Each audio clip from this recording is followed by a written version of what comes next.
안녕하세요. 오늘은 여러분과 함께 만들 작품은 이렇게 잘 보이나요? 네, 곰돌이 모양의 컵받침을 만들어 보도록 하겠습니다.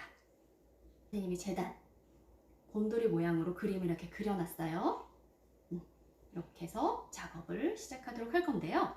작업 전에 일단 재료를 준비해야 되겠죠. 먼저 필요한 거는 바느질 할 때 필요한 거, 실과 바늘 필요하겠죠. 오늘은 원단이 하얀색이기 때문에 기본적으로 저희가 바탕이 되는 원단의 실 색깔을 준비를 하죠. 그래서 흰 실과 바늘 준비했고요. 그 다음에 원단 나중에 재단할 수 있도록 재단 가위, 그리고 실 그때그때 자를 수 있도록 쪽가위를 준비했어요. 쪽가위 없으면 그냥 원단 가위로 사용해도 되겠습니다. 이렇게 항상 재료들은 이렇게 끝이 뾰족하기 때문에 주의해서 다뤄야죠. 그래서 이렇게 바깥쪽으로 놓고 작업을 시작해 보도록 하겠습니다. 그래서 실의 매듭이라든지 이런 부분이 완전히 숙지가 안 된 학생들은 오늘 동영상을 여러 번 확인하면서 실의 매듭 부분을 마스터할 수 있을 것 같아요. 그래서 그리고 안 되는 부분이나 속도를 조절해 가면서 할 수 있어서 저희 부는 비대면 수업이 굉장히 좋은 수업이 될 것 같습니다. 수업하기 전에 제가 요거를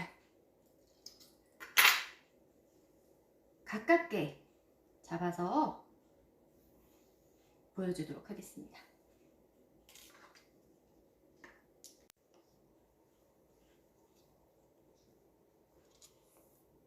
자, 실은 두 줄로, 면사를 기준으로 했을 때 두 줄로 작업을 할 거고요.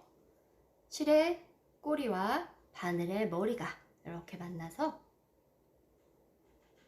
이렇게 라운드 두 번을 그리고 바늘만 쭉 빼서 매듭을 지었습니다. 오늘은 원단이 두께가 있고 또 원단이 움직일 수 있기 때문에 이렇게 바깥 라인을 이렇게 시침해서 작업을 하도록 하겠습니다.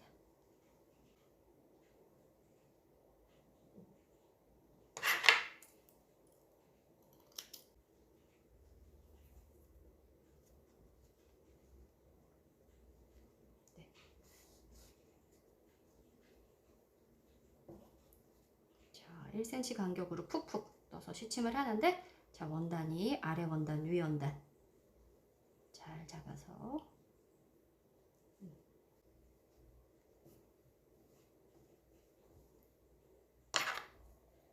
시침질의 경우에는 나중에 실을 이렇게 뽑아버릴 거기 때문에 이렇게 매듭을 하지 않은 상태로 그냥 두어도 되겠습니다.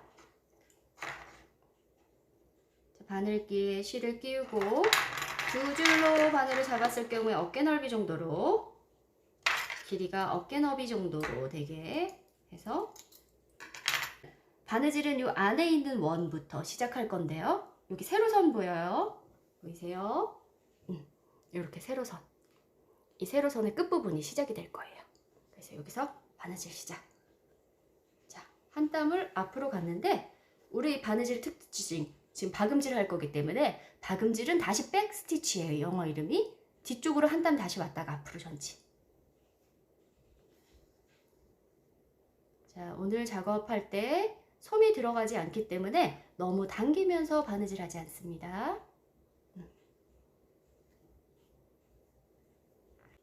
자, 바느질 할 때는 오른손일 경우 바늘이 오른쪽에서 왼손으로 진행 방향으로 나갈 수 있도록 원단을 두고 하면 작업이 수월합니다.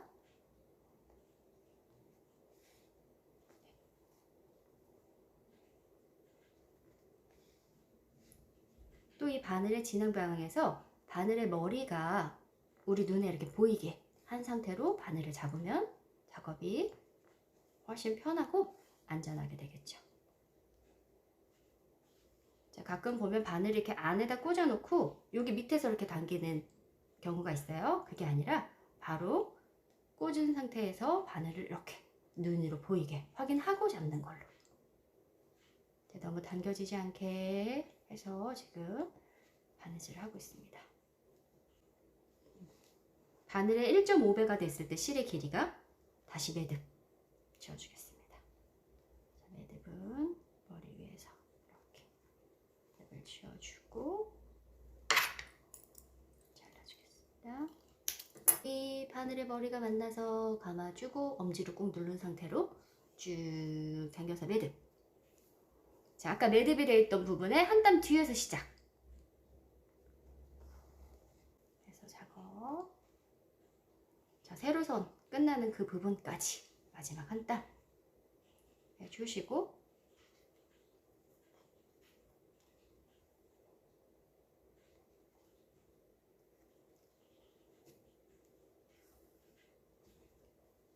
매듭.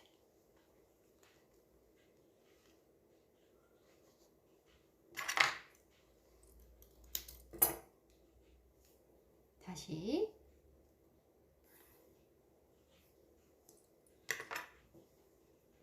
바깥 라인 바느질 시작하는데요. 마찬가지로 이 세로의 끝점, 세로와 가로가 만나는 그 부분에서 바느질 시작하겠습니다. 자, 첫 땀은 한 땀 앞으로 진행했다가 뒤로 한 땀, 박음질은 백스티치. 네, 뒤로 한 땀 갔다가 다시 앞으로 전진하겠습니다.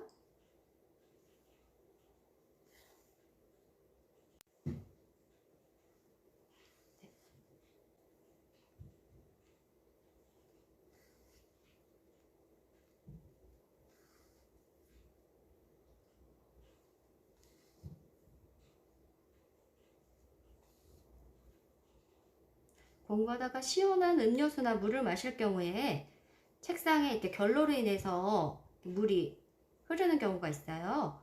그래서 그렇지 않도록 오늘 만든 작품을 이렇게 컵받침으로 사용하면은 책이나 노트가 젖는 거를 젖지 않도록 할 수가 있겠습니다.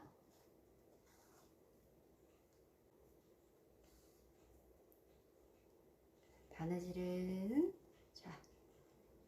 바늘이 가는 진행 방향으로 오른손에서 왼손 이렇게 진행 방향으로 원단을 이렇게 움직여가면서 바느질을 하고 있습니다.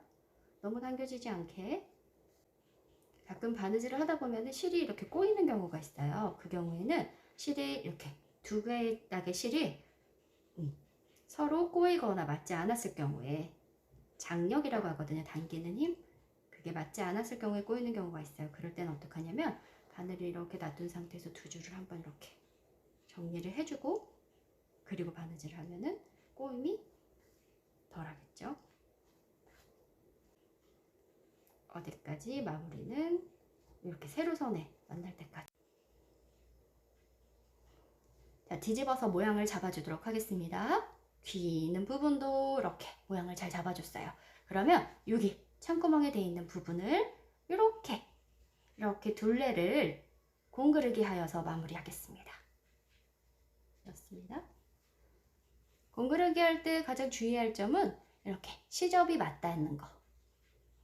이 선과 이 선, 선과 선을 딱 마주 대놓고 원단의 왼쪽 먼저 한번, 그 다음에 나온 실의 직각으로 바로 앞쪽에, 원단의 앞쪽에 또 한 번. 자, 지그재그 그리면서 갈 건데요. 다시 왼쪽으로 돌아올 거예요. 왼쪽 실이 나온 바로 앞방향. 자, 직선으로 앞방향. 다시 반대편도 그대로 실이 나온 앞방향 앞으로 가서 원단을 잡아주겠습니다. 이렇게 한번 이렇게 당겨줬을 때 공그르기가 제대로 됐으면 네, 스티치가 보이지 않겠죠? 다시 나온 방향의 앞부분 다시 이렇게 해서 한 바퀴 돌아온 자리에 다시 오면 여기서 매듭 짓겠습니다. 매듭은 시작과 같이 바로 자르는 게 아니고요. 여기에서 이 나왔던 매듭을 다시 안으로 밀어 넣어 줄 거예요. 밀어 넣어서 당겨주면 매듭이 안으로 딱 허물되면서 안 보이게 돼요. 이렇게 됐을 때 실은 그냥 짧게 잘라주면 되겠습니다. 네, 곰돌이 모양이 완성됐습니다. 자, 모양 예쁘게 잡아보겠습니다. 자, 이제 눈을 달아서 완성하도록 하겠습니다. 눈의 위치 잡아볼게요. 위치는 귀에 이렇게 귀 각이 있는 꼭지각이 있는 이 부분에서 이렇게 내려와서 눈을 잡아주는 게 가장 위치가 잡기가 편해요. 눈도 하얀 실을 기준으로 해서 작업을 하겠습니다. 원단이 하얗기 때문에 검은 실로 했을 경우에 또 보일 수가 있어요. 그래서 이렇게 단추는 원단을 먼저 한번 찝어주고 그리고 그 위치에 단추를 이렇게 관통 해주고 아까 찝었던 그 위치로 다시 들어가서 2, 3회 정도 반복해주면 되겠습니다. 반복되면 원단에다가 매듭을 짓고 매듭이 밖으로 보이지 않도록 쭉 다시 당겨서 이쪽에서 짧게 실을 끊어주겠습니다. 자, 리본과 같은 모양으로 이렇게 단추 달았던 모양으로 이렇게 해서 리본을 고정시켜서 완성이 됐습니다.